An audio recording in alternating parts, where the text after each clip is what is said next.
بینندگان عزیز سلام. خیلی کلاسیک شروع کردم نه؟ چی کار کنیم دیگه؟ موش کافیه و 1000 حرف و حدیث. آقا بریم سراغ اصل مطلب که وقتمون خیلی تنگه. این شما و این تازه ترین خالی بندی های شیخ فری. تحریمی که بر ضد ملت ایران ظالمانه وضع شده بود و این تحریم به طور طبیعی در زندگی اقتصادی و اجتماعی مردم تأثیرگذار بود،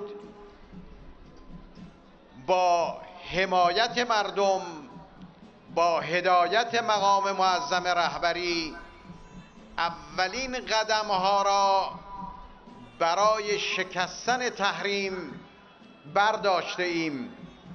ما راه را برای برداشتن کامل تحریم به حول و قوه الهی ادامه خواهیم داد. آقا کی میگه کلید این حسن فرفر زنگ زده است؟ کی میگه شیخ فری تو این 1.5 سال کشکم نسابیده؟ بفرمایید کش زیاد سابیده. با هدایت مقام معظمش اولین قدم ها رو برای شکستن تحریم برداشته، بقیهش هم بر میداره. حالا تو خواب و بیداریشو شما کار نداشته باشی، مهم اینه که وضعیت رو به راهه. اگر از کاهش قیمت نفت ایران ضرر می کند، بدانید کشورهای تولید کننده دیگر همچون عربستان و کویت بیش از ایران ضرر خواهند کرد. خب بذار ضرر کنن، تو چرا بال میزنی؟ تو که تحریما رو شکستی و همینجوری تاتی کنن میری جلو. خب برو جلو دیگه جوش زدنت واسه چیه؟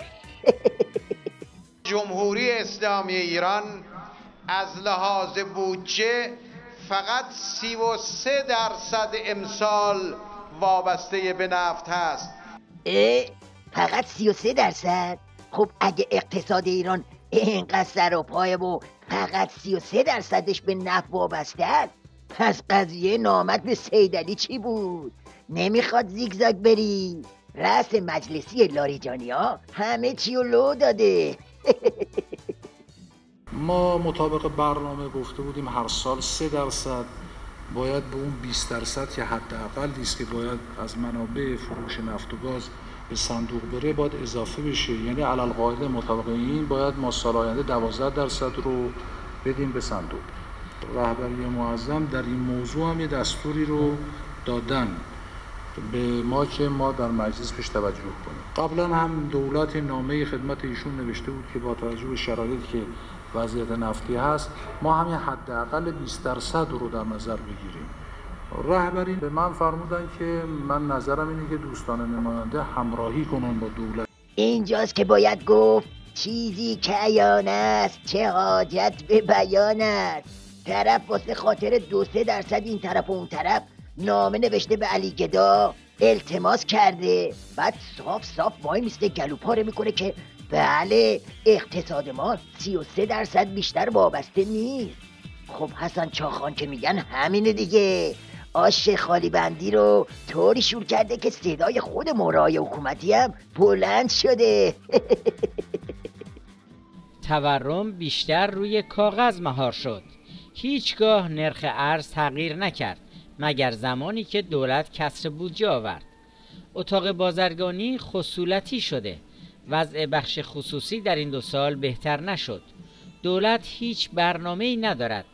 اجرای اقتصاد مقاومتی در اقتصاد بدون برنامه ممکن نیست. آقا وضع نظام خرابه، بدجوری هم خرابه. این شیخ فری هم 3 راه بیشتر نداره.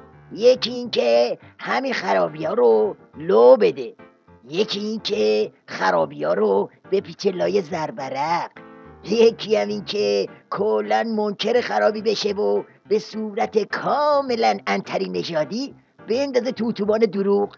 تا اینجای کار شیخ فری راه 3 رو انتخاب کرده و سلانه داره میره به سمت دره فلاکت. بذارید بره ببینیم کی کله پا میشه.